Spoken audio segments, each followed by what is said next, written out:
Hi, welcome to Cult Corner. I'm Anik, and on this channel, I'm going to be discussing different cults and sects while I do my makeup in the corner of my room. So, is the subject matter I'm going to be discussing triggering? Potentially could be, yeah. So, I'm going to put all the potential trigger warnings in the description box below. And I hope you enjoy. You will have to bear with me though, because I'm not massively good at doing makeup, but it is very therapeutic, and I need as much comfort as I can after going into this one, because the first cult we're going to be talking about is the Children of God. Personally, I have been obsessed with this particular cult for the longest time. There's a Netflix documentary called Children of God, and I 100% 10 recommend it. It goes through the life of the Padilla family, their journey through the cult and everything like that, and it is insane. And that's only a couple stories, and so many more people have had instances with this particular cult that have just been so traumatic and just awful. So I'm going to be just talking about how it came to be, how it started, and where it is now, you know what I mean? So the Children of God are a religious group that came to be and formed in California in 1968. I don't want to generalize, but I feel like everything kicks off in California. What are they doing in there? What's going on over there? You know what I mean? So the group came to be notorious when, news stories emerged coming out about members in alleged sexual abuse scandals, and all like that. So yeah, I told you this one's gonna be a mad one. I know I said they were a religious group, but due to the leaders' controversial control over the members' private lives and financial sort of situations, and all that jazz, they're commonly regarded more as a cult than a religious group. Later on in life, they tried to rebrand themselves under different names, but I will be referring to them as the Children of God, because I think, quite frankly, after you've done all the shit that you've done, you shouldn't be allowed to rebrand yourself and give yourself a more PC, more, clean, family-friendly image, because you're not family-friendly. You garbage. You know what? No, let me not do that. I'm gonna try and keep my, personal feelings inside and just try and be as, informative as I possibly can. So the group's early years, founded in the counterculture movement of the late 1960s. So the whole counterculture at that time was, the very free love and very pro-hippie, anti-war, anti-establishment kind of vibes, that was the situation at the time. And that's when the Children of God, well, in their early days, that's where they were kind of coming from. So the founder of the group was David Brant Burke. Yeah, and he started off as a pastor and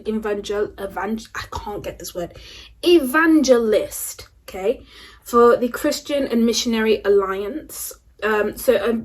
Evangelist, right, is someone who proper goes out of their way to really try and convert people over to the religion. In most cases, you have Christian missionaries that go out to different countries and stuff like that. So that's essentially what he did. In 1967, he became leader of a youth ministry called Teen Challenge, and they were also based in California.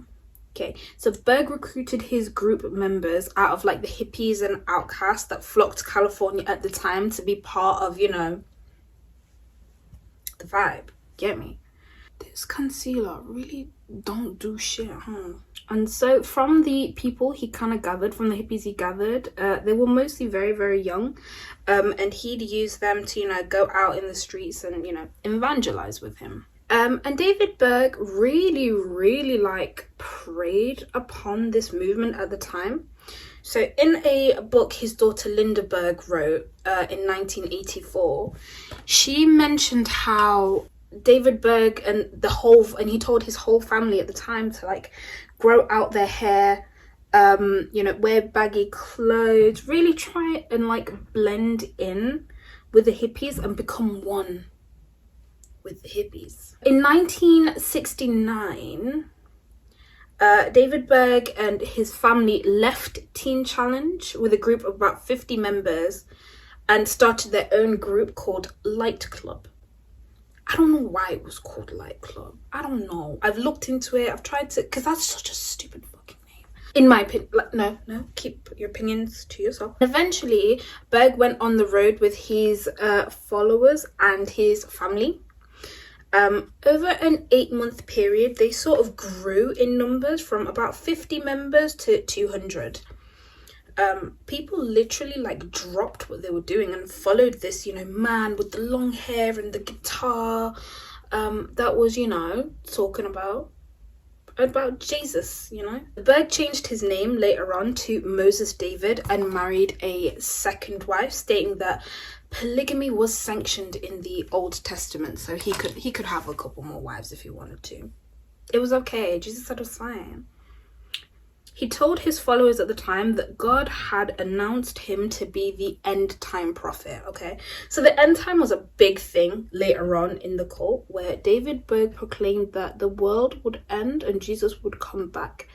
And he predicted that date to be 1983. So New Year's on that day must have been embarrassing. And after traveling on the road with his new followers, he eventually returned back to California in the early 1970s as the newly appointed Children of God. And here's where things started to get a little weird. So after proclaiming that God had personally gifted him with the ability to, do prophecies and shit like that, he became like very demanding of his followers, like very demanding. So new members had to, give up all their worldly belongings, donate money to the group. So in the documentary that I was talking about earlier, The Children of God on Netflix, it's really good. The mum, she had a house that I think her granddad or her dad had given to her, and she had to make that house available as like a family house. So hundreds and hundreds of members of the group would come and stay in her house. And she must have went in the kitchen to get something and she got told off because they had the nerve to be like, well, this isn't your house anymore, it's the family's house. Fucking cheeky bastards, right? And not only did they have to give up everything, they had to also cut ties with their family members. In addition to that as well, so you don't end there, they were very encouraged being a very loose term, because what they did, from what I've read, is what they did, they wouldn't force people to do things, but they would kind of guilt people into doing stuff. So they didn't believe in medicine and stuff like that. They didn't forbid you from going to the hospital or taking medicine, but you were looked very down upon if you did take medicine, because you didn't believe in the power of God, you believed in the power of man. And that's why you were taking your inhaler, because you don't believe in God to fill your lungs. As the group began to grow, it only took a few years for them to really grow. There were about 120 communities located around the world at the time, and that only began to grow. So by 1974, David Berg had set the goal of creating an organization made up entirely of full-time missionaries. Come on, why is it not doing anything? Is it doing anything? It doesn't look like it's doing any fucking thing. So people would go, and they would as well, they would quit their job and be full-time missionaries and just go around 24/7 trying to proclaim the word of Jesus. But that being said, after a certain point, the message kind of switched a little bit. So it went from traditional Christian teachings to having quite a more sexual overtone and a sexual motivation. But at this point, that's when people started moving into, family homes and and stuff like that. And it would be dozens of people in one home at the time, you know, full of kids and adults and teenagers and married couples and single couples and single couples. And they had to use specific terminology. It wouldn't be, oh, the members are in the house. It would be the family is in the home. So trying to really enforce that sense of, you know, community and unity, and as in we are one, you know, we are a family. This is what we do. This is what we are. We are the family. We are a family. As they became one, they started to get more secluded from, you know, humanity and public, really. And David Berg, for some reason at this point, because I think he knew he was fucked up. This is the thing about David Berg. He knew what he was doing was wrong, yeah, because he didn't want to be seen nowhere. No one knew. Only a few people knew where he was. Like, his cult members didn't have a clue where he was. So the way he communicated his message to them and what he wanted them to do, he would send out something called Mo letters. So the Mo in Mo letters stood for Moses David, his newly christened name. And more often than not, the Mo letters were pretty fucking gross. I'm not gonna lie. I've read a few of them and it's just like bizarre. Like, as a parent, I don't think that I would be able to be in this cult, read the shit that they are saying and be like, yeah, that's cool, I'll do that. But then again, it's kind of brainwashing, isn't it? So you don't know what you do in that situation until you're there. But anyway, by 1977, the Children of God had established more than 130 communities around the world, yeah? And in 1983, the group reported more than 10,000 full-time members living in 1,642 homes. What the hell? Later in 1977, Berg issued a letter that announced that female members of the cult, or the group, or the family, female members of the family should start, how do I word this? Should start being intimate with people in order to convert them. So, girl, man basically said, ladies, I think you know what you gotta do here. And he called it flirty fishing. Even women who were married had to go out and sacrifice their bodies, really, in the name of Jesus, right? And so he was pushing this, and they believed this man had God in his ears. You know what I'm saying? So they're not really looking at it as ulterior motives. They're looking at it like, right, so God has told this man this is what we need to do. And after like research, you can see like so many women found it uncomfortable. So many women didn't want to do it, but because it was in the name of the Lord, they felt completely like obligated to do so, and so they did. So like I said, women who were married did it. Women who, you know, just didn't want to do it, they had to do it, because they put it in your head that if you don't comply, if you don't go along with what they're saying and what they're doing, you don't really believe. It's like you're an outsider now because you don't believe in what we believe. You don't believe in God. You don't believe in God. They'll be standing like, I love God. You don't love God. Yeah, I love God. You don't love God? What's wrong with you? So in 1979, Berg's own report that he did himself, he said his FFers, his flirty fishers, FFers, that's so nasty. It just, everything he says is so nasty to me. Hi, just a quick pause from editor Anik. I realised that talking and doing my eyebrows is really hard, so I'm not going to be talking in this part, but enjoy me fucking up my eyebrows.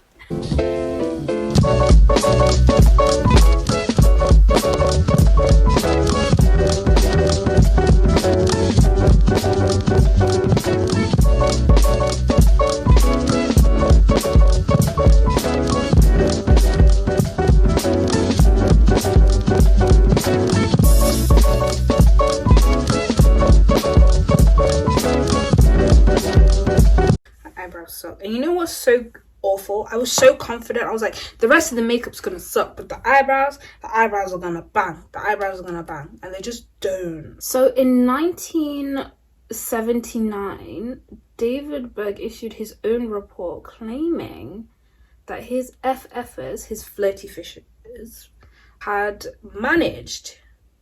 So this was the direct quote. They had witnessed over 250,000 souls. Right, listen. 250,000 souls. Loved over 25,000 of them. And won about 19,000 to the Lord. That's insane. So he said these women have fucked so many men for Jesus. Give them props. By 1981, hundreds of, they call them Jesus babies, had been born as a result of flirty fishing. That's so crazy. But eventually they had to stop with the flirty fishing because eventually the group had a bad outbreak of herpes amongst them. So they had to, cut it out. And also there was like AIDS related concerns as well. So they had to, pack it in for the safety of the group and all that. So in public, the Children of God were an unconventional cult that, used sex appeal in order to convert, men essentially, which is kind of gross because the men never had to go out and flirty fish or nothing like that. It was always like the women. But in the background, things, like I said, far more sinister things were going on. So while the women were out, selling themselves in the name of God, the leaders of the cult and the founders of the cult were back in their family homes, sexually abusing the children. I'm not really going to go into massive detail because I'm sure you can imagine it is quite distressing. You're able to read up on it yourselves, but I really don't recommend it because it is absolutely awful. It's like horrendous. But all I'm gonna sort of go into is that parents were encouraged to allow their children to explore with their children. So I'm just gonna leave it at that. Yeah, gross behavior. In 1984, a published expose by David Berg's daughter, Deborah, described her father's actions. She said, this is a quote, so I'm going to read it. She said, his beliefs on sex weren't confined to his immediate family. Oh no, he wanted those beliefs to extend to his followers. So in the late 1970s, he introduced sharing to all his followers. So in regular Christianity, they believed in monogamy, one man, one woman, all that shit, yeah. But not to David Berg. David Berg said free for fucking all. Which, like, I can see the appeal, I can see the appeal of wanting, the best of both worlds. To want to feel morally superior, but in, like, morally corrupt, while being morally corrupt, yeah. And I would have understood if it ended there, but in most cases with people this gross, it never really does end there. Because unfortunately, sharing didn't just stop at the adults. So Richard Kyle, a former member of the Children of God, wrote a book called The Religious Fringe, A History of Alternative Religions in America.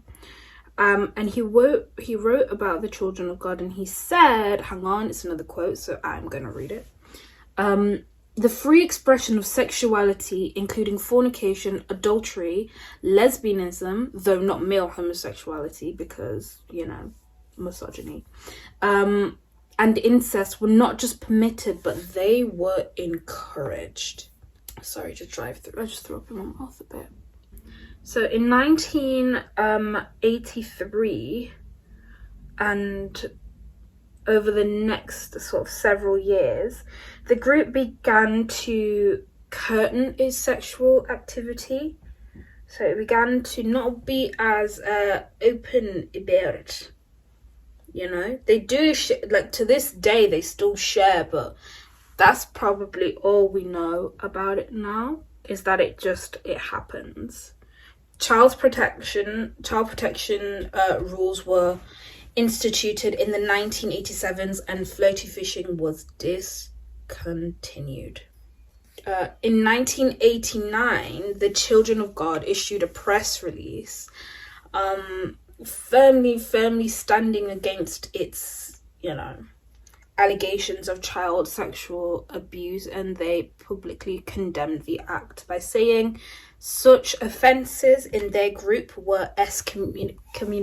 I'm gonna fucking put the word there because I can't fucking say it. Excommunicable. But controversy resurfaced in the 1990s to early 2000s as more and more Children of God members defected.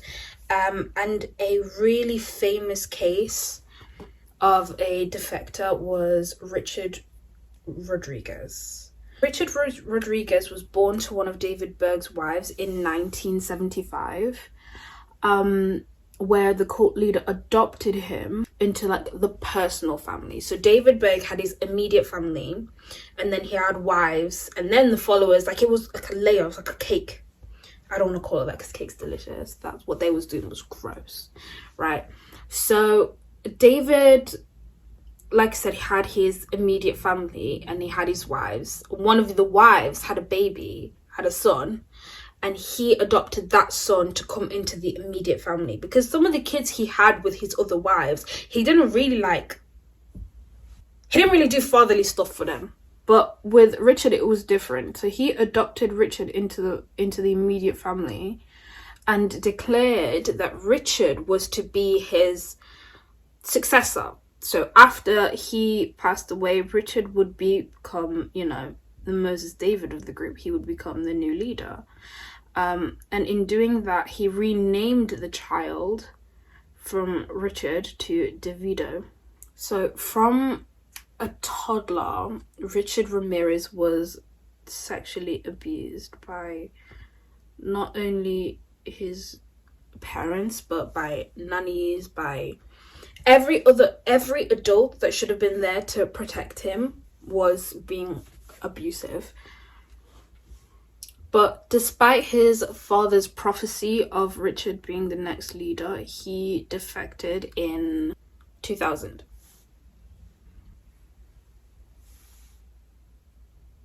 In 2005, he recorded a video at home, sat at his kitchen table with the table full of knives, tasers, duct tape, and gags. And on the video, he was quoted saying that his goal was to bring down his mother. So his mother was Catherine Zebby, who later went on to be, the new leader of the Children of God and is currently the leader now. So instead of following through with his plan, he instead found his nanny instead of his mother. He took her out to dinner. They sat, they talked.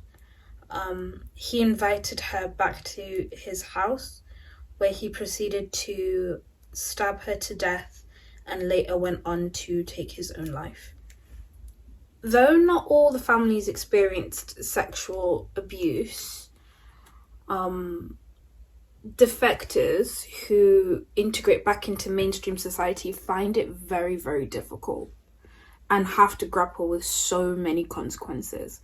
Because not only were you physically and sexually abused, there are a lot of psychological abuse and warfare that went alongside it. So for example, members were told that if they left, they would no longer be under the protection of God, right? You're not in this group. This group is protected by God. So if you leave, something terrible is going to happen.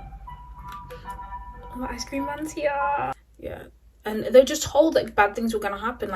You might go out and you might get hit by a car and you might, get mugged or assaulted or something like that, because you are no longer a part of God's family. You are no longer a part of the family, their family, the children. You're no longer a child of God. You're no longer a part of it. So there was that fear along with it as well. And they were told that although the world is full of like lovely, nice people, they're all under the control of the devil. You know, and you have to understand as well, because I mentioned earlier that they believed that Jesus was going to come in 1983, right? So the second generation of children that were born into that group, they were not taught really anything, because they were told they didn't need to learn anything. So they weren't educated, they weren't taught societal rules, they weren't taught anything to prepare them for the world, because they were told that they didn't need it, that they wouldn't live to be more than 25 is the most you're going to live. So you're not going to need anything really, you're not going to need it. And so when they did leave the group, a lot of them struggled to support themselves and find jobs and, you know, go back into society. So a lot of them turned to drugs and alcohol to cope, and a large majority of them went on to not a large majority, but a large amount of them later went on to even take their lives, because they just couldn't cope with it. Christina Babin, I hope I'm saying that right, whose parents raised her and the children of God, described the child abuse in the following terms. Again, it's a quote, so I'm going to read it so I don't get it wrong, because Christina, your words need to be heard. She said, a letter arrived from the Children of God leader Moses David, encouraging the adults to teach the children how to have sex, claiming it was healthy and good. And so the sexual abuse began. I was violated in this way from the age of 12, too many times than I care to remember, but sex was encouraged with children who were far younger. To this day, members of the group are still coming out and telling their stories about, you know, what happened to them, what was allowed to happen to them, what they went through and stuff like that. And each story that comes out is just as heartbreaking, because you have to remember a lot of people who are defecting now are children that were born into that, you know, had to go through that, and they had no choice in the matter. They literally were just born. They were just born in the wrong place to the wrong people that allowed the wrong things to happen to them. And it's awful, really, isn't it? I mean, of course it is. Yeah, and it's just unfortunate that, you know, adults have to... It's always adults that are putting kids in just such horrible, disgusting situations that they know they have no control over. Like, as a child, what do you do when you're raised in that environment to believe that kind of behavior is acceptable and okay, even though you feel it's wrong? You can't say anything because they're adults, you know? Because what I've read on, like, what I've researched, a lot of the people who are coming out and telling their stories said they didn't know any other way. They said it felt bad and it felt horrible and it was scary, and none of them wanted it to happen, but it did happen, and they had no choice in the matter. And that's the thing with abusive people, though, isn't it? It's power. It's a power thing. They knew they had power and dominion over these children that had no say, and they did it anyway because that's what they wanted. And I just think that's fucking disgusting. Unfortunately, David Berg died on October the 1st, 1994, before he could face any kind of real justice.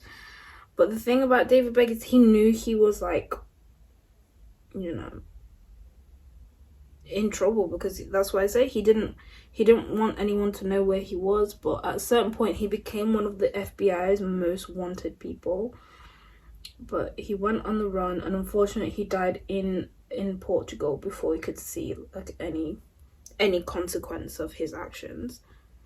And the group is now, as I said before, the group is now run by Karen. It's run now by Karen Zerby, and she, in my opinion, is just as gross than he was. So, like I've said a couple of times, the group have tried to rebrand themselves, you know, as wholesome, family friendly cult group. Sorry, my bad.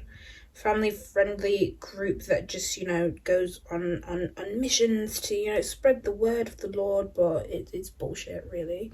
That might be your thing now, but you condoned and encouraged so much shit to happen in the past. Like, I don't feel like they should be allowed to rebrand themselves. Like, stick with the moniker that you earned. You earned the title, Children of God, so stand by the consequences that go by being known as that. I just think it's fucking shocking. What they've rebranded now is they've rebranded themselves now as the Family or the Family International. And that rebranding process began shortly before David Berg passed away, because they knew what they were. They knew what people knew them as. And as soon as he was out the picture, they were like, no, we've got to fucking sort this out now. Another fact that I found out while researching this case is that the Children of God hosted very many like celebrities as children, you know. So Joaquin and River Phoenix were famously members of the Children of God, and so was Rose Gallagher. Lol, it's me again. I don't know where I got Gallagher from. It's actually Rose McGowan. I don't know where the fuck I got Gallagher from. I don't know. But yeah, it's Rose McGowan. She was in Charmed. And she wrote about it in her book, Brave, which I 10/10 recommend. It's really good. And she goes not into great detail, but she speaks about her experience there and the abuse that she underwent in the name of, you know, religion and stuff like that, and people who took advantage of her. And it's crazy, it's intense. And I just think, like, so in the documentary I mentioned earlier, Children of God, that's on Netflix. I'm acting like Netflix is promoting me. It's really not. But like, the family that they, you know, look into, the Patilia family, like, I really feel for them. They had a family member like pass away. They had a sister die because they made the sister feel so guilty about needing medicine to survive that she stopped taking it. And what pissed me off, quite frankly, is the mom and dad allowed it. But then you can't be pissed off because they was brainwashed as well. They were brainwashed to believe that maybe she didn't need it, you know? Maybe she just didn't need it. And it was her choice as well. She was like, nah, I'm not taking this medicine no more. You know, I'm going to entrust in the Lord because da-da-da-da-da. I just think that's shocking me. I just think, like, as a parent, like, how can you, like, co-sign that? And you know as well, you know how I know it's all bullshit? Even when the daughter passed away, the leaders of the no one said nothing about nothing except David Berg, little Trump. So he wrote in one of the Mo letters about how he met the girl that died in heaven and they slept together. Isn't that disgusting? She's just died. Some people have just lost a sister and you're talking about how you slept with her in heaven. The man was just gross. He was just such a pervert that had so much influence over so many people. And to this day, people in the group still like really defend him and like really look up to him and all that jazz. And I just think that's fucking rank, me. So that's it. That's the end of the video. Hope you lot liked it. I didn't have time to do I did have time, but couldn't be asked to do my hair. So this is the finished product. Let me put a beanie on. Would a beanie be very sexy? Not with this top, but like, you know, in general. No. Okay, that's cool. So this is the finished product. Hope you guys liked it. Hope you fucked with it. Hope you enjoyed the video. I thought I was gonna be dead like awkward and uncomfortable, and I was for like the first 5 minutes, but then I, you know, sort of found myself, you know, and I hope that translated well. Probably didn't, but whatever. But yeah, I will post every Monday, or I will try to. I'll do my best because I know some cases are gonna require more research than others. Some are gonna need to be translated because I'm going all over the globe with this series, you know. This channel will go into cults from France, from China, Korea, to Germany, to Russia, to to Brighton. I don't know. We're doing different cults in different areas, and I'm so excited, and I hope you're excited as well. Yeah, so that's it from me. Like I said, trigger warnings and anything like that will be in the description below. I don't know what I'm saying at the end of the video, like we've not already just fucking gone through it. But yeah, if there's any like cases, anyone who comes across this video, any cases that you want me to talk about, want me to do, let me know, because I'm not just like, I think I'm gonna do cults for a while, but then I think I want to like branch out to different areas. Yeah, so yeah, that's it for me. Thank you, hope you liked it. Bye.